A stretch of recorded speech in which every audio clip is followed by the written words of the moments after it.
Hoje vamos conhecer o berço da colonização alemã. Bora dar uma volta pelo município de São Leopoldo?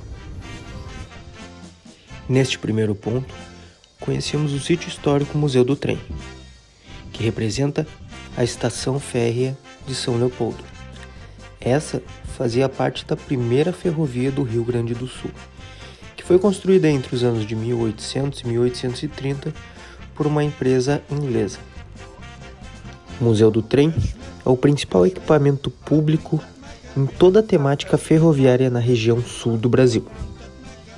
Atualmente, o museu possui 47 anos e tem como seus agentes administradores a Prefeitura Municipal de São Leopoldo. Além disso, seu acervo está sob a guarda do IPHAN, o Instituto de Patrimônio Histórico e Artístico Nacional. Seu sítio foi tombado pelo IPHAI, que é o Instituto de Patrimônio Histórico e Artístico Estadual.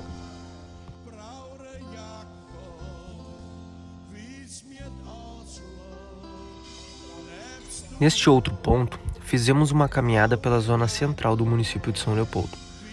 Nessa área, foi possível visualizar diversos imóveis históricos, alguns bem preservados e outros não. Nos imóveis melhores preservados, era possível visualizar algumas características arquitetônicas da colonização alemã.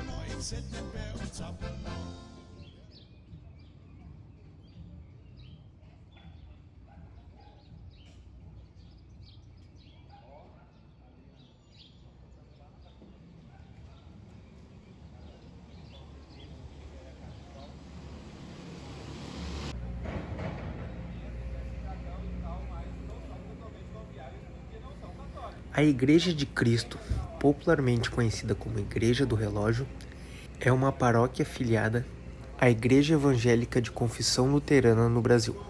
As obras de construção da Igreja do Relógio se iniciaram em 1904 e no dia 15 de novembro de 1911 a igreja foi fundada. A data foi escolhida propositalmente por marcar a proclamação da República no Brasil, quando foi assegurada a liberdade religiosa. Entretanto, já ocorria uma casa de orações no local onde hoje está localizada a igreja.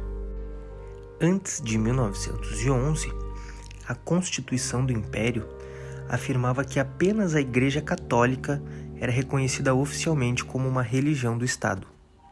As demais religiões eram toleradas, desde que praticadas em casa, sem qualquer forma exterior de templo, ou seja, não podiam ter torre, sino ou cruz.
Os altares são muito parecidos e vêm da mesma região de hoje da Alemanha, né? Com a diferença que o altar lá da Igreja Católica tem santos, etc., e o protestante não tem.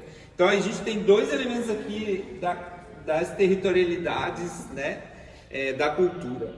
Primeiro, esse fosso aqui foi construído durante a Segunda Guerra Mundial, porque, vocês sabem, era proibido o alemão, japonês e italiano, né?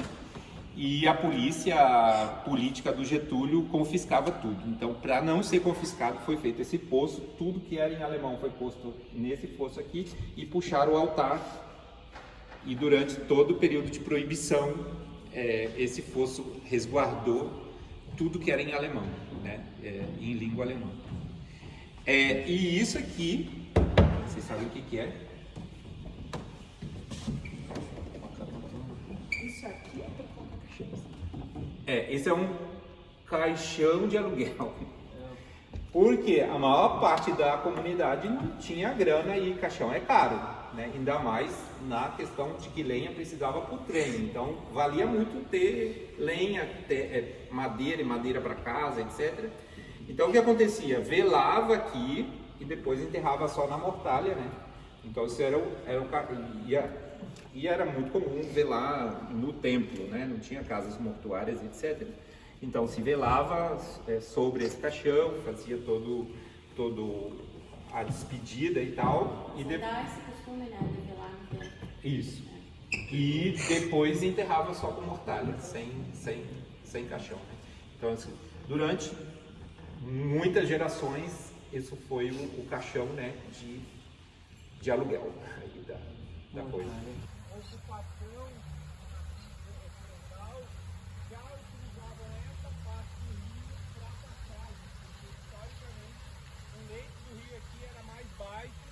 Então era um lugar de passagem tradicional.